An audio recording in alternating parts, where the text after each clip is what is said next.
અનિતા અને મધમાખીઓ. પ્રસ્તાવના: આ વિડીયોમાં આપણે અનિતા અને તેની મધમાખીઓ વિશે જાણીશું. રોજની જેમ આજે પણ રિયા પોતાના ટેબલ પર બેસીને ધ્યાન લગાવીને પોતાનું હોમવર્ક કરી રહી હતી. એટલામાં રિયાને બહારથી અવાજ સંભળાય છે.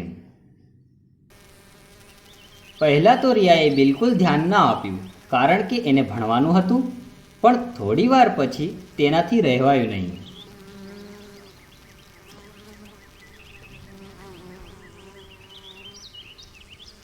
મોતી, બસ હવે બહુ થઈ ગયું. ચાલ જોઈએ, આ શાનો અવાજ છે? જેવું રિયાએ પોતાની બારીમાંથી જોયું તો એણે જોયું કે બહાર વૃક્ષ પર એક મધમાખીનો મધપૂડો છે અને તેની આજુબાજુ ઘણી બધી મધમાખીઓ ફરી રહી છે. મધમાખીને જોઈને રિયા ખૂબ જ ખુશ થઈ જાય છે, પણ પછી તેને કંઈક યાદ આવે છે. મેં તો સાંભળ્યું હતું કે મધમાખીઓ મધ બનાવે છે, પણ આમાં તો મને મધ દેખાતું જ નથી. શું તમે ક્યારે મધમાખીઓ જોઈ છે? શું તમને ખબર છે મધમાખીઓ મધ બનાવે છે કે નહીં? રિયા, તું બારીની બહાર શું જોઈ રહી છે અને એકલી એકલી શું બોલી રહી છે? મમ્મી, જો બહાર મધમાખીઓનો મધપૂડો છે. મમ્મીએ આ સાંભળીને બારીની બહાર જોયું. આ મધમાખીઓનો મધપૂડો બહુ મોટો છે. મમ્મી, શું મધમાખીઓ મધ બનાવે છે? હા, સાચી વાત છે રિયા, મધમાખીઓ મધ બનાવે છે. પણ મને તો મધ દેખાતું જ નથી. શું તમને ખબર છે રિયાને મધ કેમ દેખાતું નથી? વિચારો. મધ તેમના મધપૂડાની અંદર હોય છે રિયા. તે બહારથી દેખાતું નથી અને તેને બહાર કાઢવું સરળ પણ નથી. હવે હું સમજી. તને ખબર છે રિયા, લોકો મધ વેચવા માટે મધમાખીઓ પાળે છે. મધમાખીઓ પાળે છે, જેવી રીતે આપણે મોતીને પાળ્યો છે. માણસો તે રીતે મધમાખીઓને પણ પાળે છે. હા રિયા, તે અનિતા વિશે સાંભળ્યું છે? તે તો આ જ કામ કરતી હતી. રિયાએ તો અનિતા વિશે નથી સાંભળ્યું, પણ શું તમને અનિતા અને તેની મધમાખીઓ વિશે ખબર છે? અનિતા બિહારના એક નાના ગામમાં રહેતી હતી. શું તમને ખબર છે બિહાર ક્યાં છે? ભારતના આ નકશા પર બતાવો.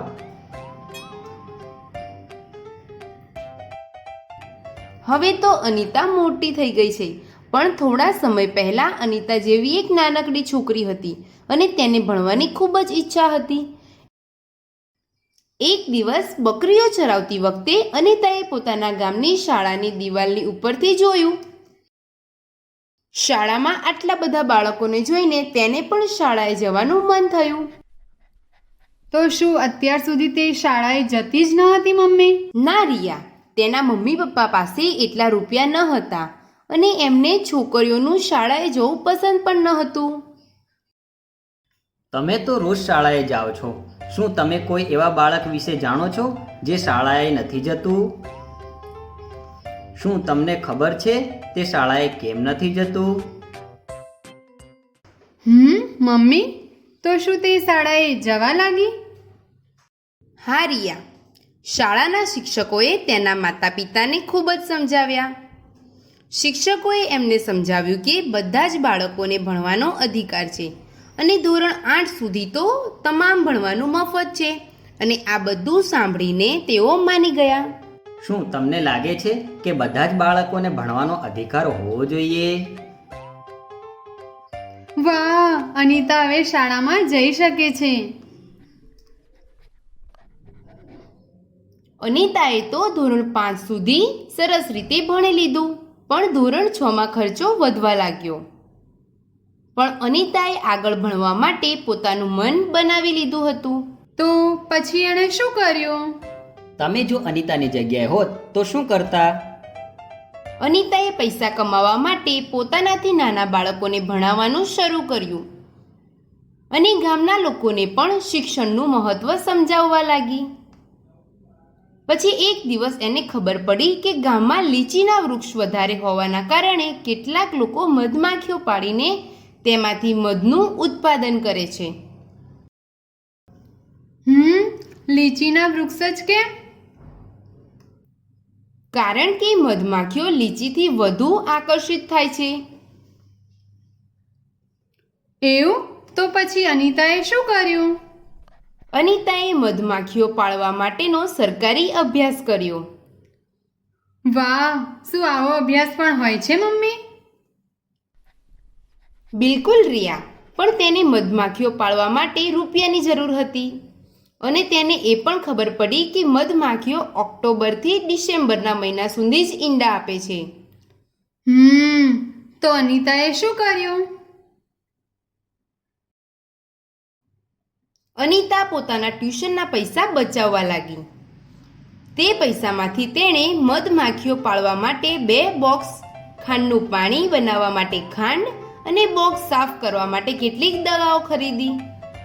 શું તમને ખબર છે અનિતા આ બધાથી શું કરવાની હતી? વિચારો વિચારો.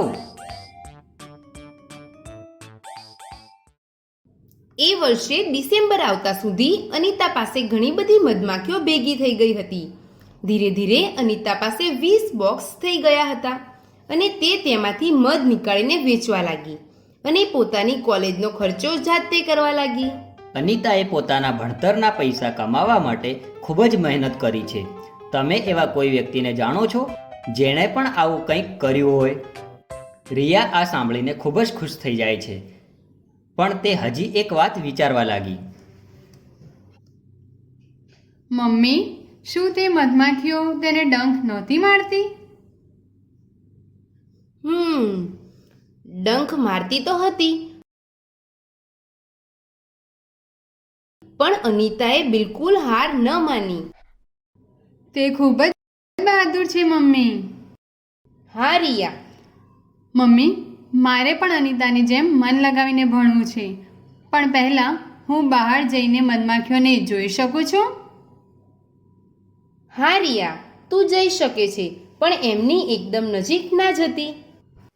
ચાલ મોતી, આપણે મધમાખીઓ જોવા માટે જઈએ, પણ આપણે તેમની વધારે નજીક નહીં જઈએ. રિયા અને મોતી મળીને હવે બહાર જઈને પણ થોડે દૂરથી મધમાખીઓ જોવા જાય છે. શું તમે ક્યારે મધમાખીઓને નજીકથી જોઈ છે? એમને જોઈને તમને કેવું લાગે છે? સારાંશ: આ વિડીયોમાં આપણે અનિતા અને મધમાખીઓ વિશે શીખ્યા.